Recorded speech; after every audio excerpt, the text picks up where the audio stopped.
To be honest, Jokowi's victory is not a surprise. All of the surveys conducted before the election predicted him as the winner. But, since Donald Trump's win in 2017, we have learned not to underestimate the power of undecided voters. Read more: Indonesia elections, personality, religion and politics. The 2019 Indonesian election could have gone either way, and both campaigns were fully aware of this. During his last few days of campaigning, Jokowi did everything he could in order to convince undecided voters. Vidi Lego Zipra heads DW's Indonesian service. For example, before the final presidential debate, Jokowi embraced his rock star image, fronting a massive crowd of red and white-clad supporters at the biggest stadium in Indonesia. The performance reminded Indonesians of Jokowi's charisma, something which helped him enter office in 2014. During the 2014 campaign, Jokowi was strongly backed by millennial voters and was called the Indonesian Barack Obama. He was seen as a representative of the younger generation and was considered to be an outsider who wasn't from the elite circles in Indonesia's government. This image won Jokowi his first term as Indonesia's president.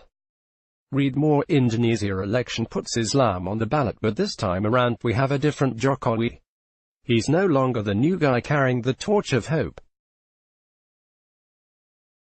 During his first term, Jokowi faced widespread criticism from many supporters over his inclination to accommodate the interests of Indonesia's entrenched elite. Jokowi compromised his values. Jokowi's decision to choose Ma'ruf Amin as his running mate took many by surprise. Amin is the same man who helped send Jokowi's friend, a former Jakarta governor Basuki Cahayapurnama, to prison for blasphemy in 2017. It's no wonder that many of Jokowi's 2014 voters were hugely disappointed by his choice of running mate. It didn't fit Jokowi's reformist brand and contradicted his stance on advocating religious freedom. With the move, Jokowi compromised his values to win political points. This isn't to say that Jokowi hasn't done some things well. He has been successful in getting infrastructure projects up and running. This year, Indonesia opened its first subway line in the capital city, Jakarta, and let's not forget the healthcare programs and cash transfer cards. Jokowi's last chance under Indonesia's constitution: presidents and vice presidents are limited to 2 5-year terms. This means Jokowi's second term will be his last. Jokowi has received a second chance to fulfill his promises from 5 years ago. But now he has little margin for error. He doesn't have much time, and the people no longer have much patience. Jokowi began his presidency in 2014 by signing off on the executions of 8 drug offenders by firing squad, ignoring last-minute appeals by foreign leaders and the European Union. Jokowi defended the executions, saying those convicted would not receive a presidential pardon because Indonesia was facing a drug emergency.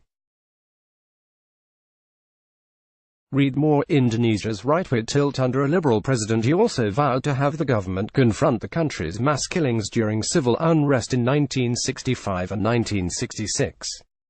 But Jokowi's administration, like all other Indonesian governments, instead ignored or downplayed the massacres. Jokowi remained quiet as Basuki Cahayapurnama, who now prefers to be called BTP, went to jail on dubious blasphemy charges.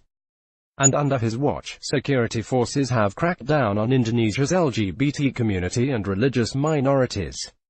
Many human rights issues in Indonesia still need to be addressed by Jokowi. However, many of his critics on these issues are thought to have remained silent during the last phase of the election campaign, in order to not jeopardize his chances. If this is true, it means that the Indonesian people have hope that Jokowi can still fulfill his promises before he steps down in 2024. It is his last term, and he has nothing to lose. This could be Jokowi's legacy. Vidi Lego Zipra is the head of DW's Indonesian service. Let's block ads. Why?